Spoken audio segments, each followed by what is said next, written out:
সকাল সকাল হাতে বাজারের ফর্দ নিয়ে কাপ্তান বাজারে এসেছেন রবিন আহমেদ। দাম কমায় ফর্দের তালিকার বাইরেও নিচ্ছেন অন্যান্য সবজি। জানালেন অনেকটা নাগালে থাকায় একটু বেশি কিনছেন আজ।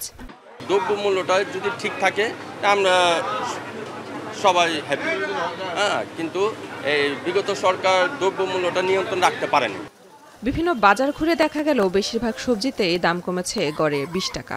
অর্ধেকে নেমে এসেছে কাঁচামরিচের দাম। ৩০০ টাকা থেকে কমে বিক্রি হচ্ছে ১২০ থেকে ১৬০ টাকায়। এছাড়াও বেগুন, পটল, ঢেঁড়স, কাঁকরোল বিক্রি হচ্ছে ৪০ থেকে ৬০ টাকায়। বিক্রেতারা বলছেন দেশের চলমান পরিস্থিতি স্বাভাবিক হতে শুরু করায় দাম কমতে শুরু করেছে। দাম অনেকটা নাগালে থাকায় খুশি ক্রেতারাও। একদিন তো সমস্যার কারণে আসতে পারছে না, দাম বেড়েছিল। আজকে মোটামুটি ঠিক হয়ে গেছে। গতকালকেও একটু কম, আজকেও কম দেখতেছি। অনেক ঝামেলা ধরে রাস্তাঘাটে, এখন রাস্তাঘাট স্বাভাবিক হয়েছে, গাড়িগুলো থাকছে, মালের দাম কমছে। আসছে মোটামুটি আগের থেকে একটু ভালো আসছে, সবজির দাম একটু কমতেছে, প্রচুর পরিমাণে সবজি আসতেছে। অন্যদিকে কেজিতে ৫০০ টাকা পর্যন্ত দাম কমেছে ইলিশের। এছাড়া অন্যান্য মাছেও দাম কমেছে ২০০ থেকে ৩০০ টাকা।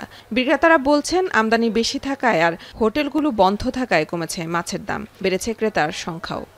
ইলিশ মাছ যেটা ১৮০০ টাকা ছিল বা ২০০০ টাকা এরকম ছিল, আজকে ১৫০০ টাকা করে কেজি কিনেছে।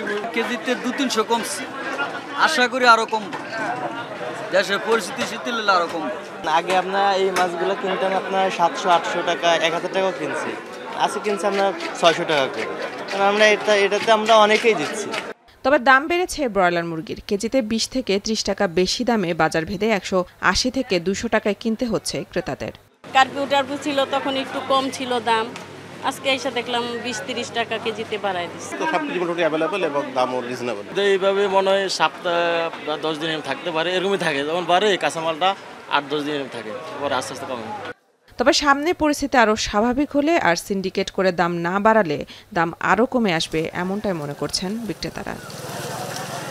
মেহেরিন অ্যানি, এখন, ঢাকা।